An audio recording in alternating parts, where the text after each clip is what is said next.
Alright, today we're going to be flattening stones. You're going to need some sandpaper.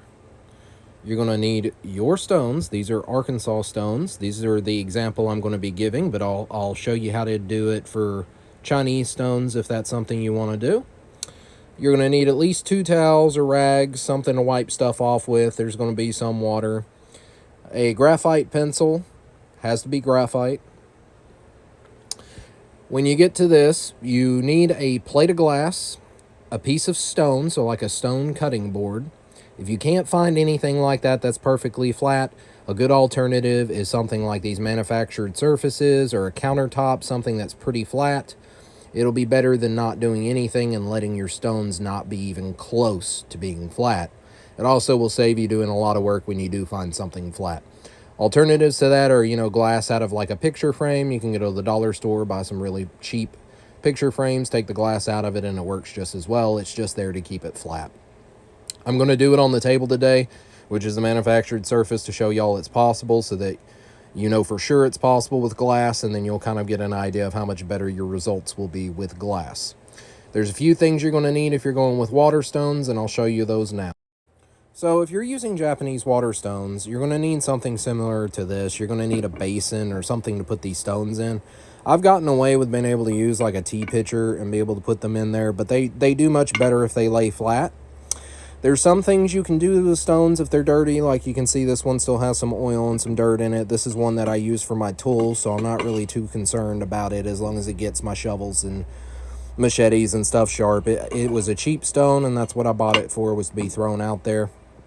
You can take you a wire brush, a little bit of Dawn dish detergent. Do not get them completely wet. The Japanese stones, you don't want to soak them under the water the whole time. Keep them as dry as you can so that the soap stays on the surface and doesn't soak in. The Arkansas stones are a little bit harder. You can pretty much throw them in water and they'll be fine. You pick them up and dry them off and they're good to go. But Dawn dish detergent and a soft brush will help get all the metal filings out of it. These are already in much better shape than when I started. They looked a lot more like this and had a bunch of black gook on them. You can use this on anything, including diamond. It'll help clean the pores out and make sure that you have a good starting surface that's not going to, smear your sandpaper or give you bad marks. But I'm not going to be doing the Japanese water stones today as an example. I'm going to be using the Arkansas stones. I might sharpen using these so that people can see the effectiveness of these. But these are not what I use anymore, really. These are more of a finished product for me, and I'll explain that during our sharpening series. But for now, we're going to continue with just the Arkansas stones. So this is kind of what your setup should look like.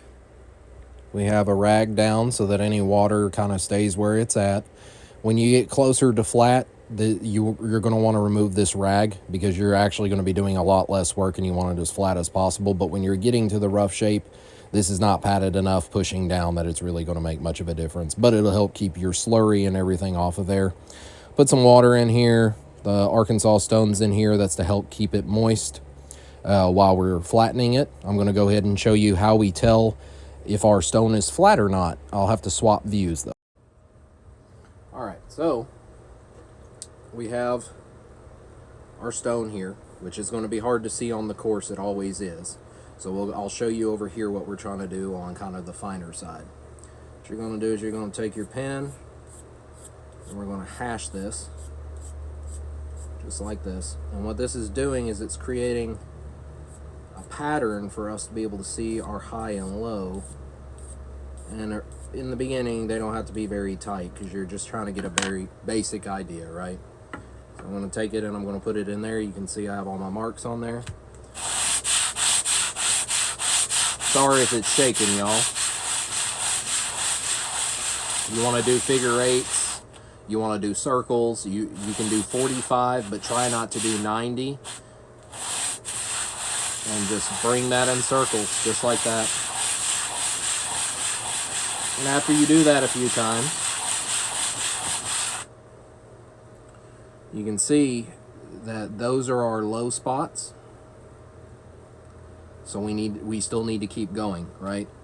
And you'll go until all of these are gone, and then you will cross hatch it again and then check for flatness. So when those start really getting thin and you can't really see a whole lot of them, start going to the flat surface. Remove your rag, and then you just try to go on the flat.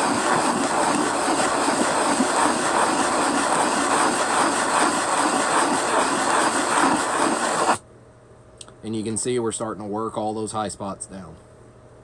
These are harder stones. On Japanese water stones and Chinese water stones, it is considerably quicker, but that is the process. And you do that until that's completely flat, and you can take your pencil and go across it, just like you're flattening a head. It's the same way. Try to avoid going straight, because if there's any high points, those high points will level out first, and you take off a lot more of the stone than spreading it across, and you'll get angles and a bunch of different weird stuff. But that's pretty much it, and we're going to go through all three of these, and then I'll show you the stone when it's done. As you can see, this is the aftermath. Probably about 20-25 minutes. But you can see we've pretty much gotten it completely flat. There's a little bit of dark spots here, but they're so small and I'm really not too worried about it. It feels good. It looks good. It takes me a few passes to get those off, but they're coming off, so it's pretty flat. Definitely flat enough for what I'm going to need to do with it. Well, I'm going to do it to the rest of these, and then the only thing you have to do really is put some oil on them if they're Arkansas stones. If they are Chinese stones, water stones, you go ahead and you just let them dry. I would put them on a rag or something so that they'll absorb the water once it comes out. But that's pretty much it with them. And diamonds, the only thing you have to do, once you clean it with the wire brush, I'd put a fine coat of oil on it just so that it protects the platen so it doesn't rust. And then anytime you use it, use oil and it'll help keep all that off. But I'm going to get this done, and then we're going to go ahead and we're going to start our first sharpening video. How about that, guys? Feels good. But that's the process. And you just take this. You can use 80, you can use 60, whatever you're comfortable with. Finer finished stones typically get ate up pretty quick. So the higher grit you can go, probably the better. But probably 60 grit would have made quick work of this. But it's also, if you're trying to get really flat edges, when you start getting close, you probably need to get up to a higher grit, or you'll end up overshooting that. And you take away parts of your stone that you don't really have to. That's it, guys. That's the way you flatten them. It's real complicated and difficult. Took me a whopping 7 minutes to explain it to you guys.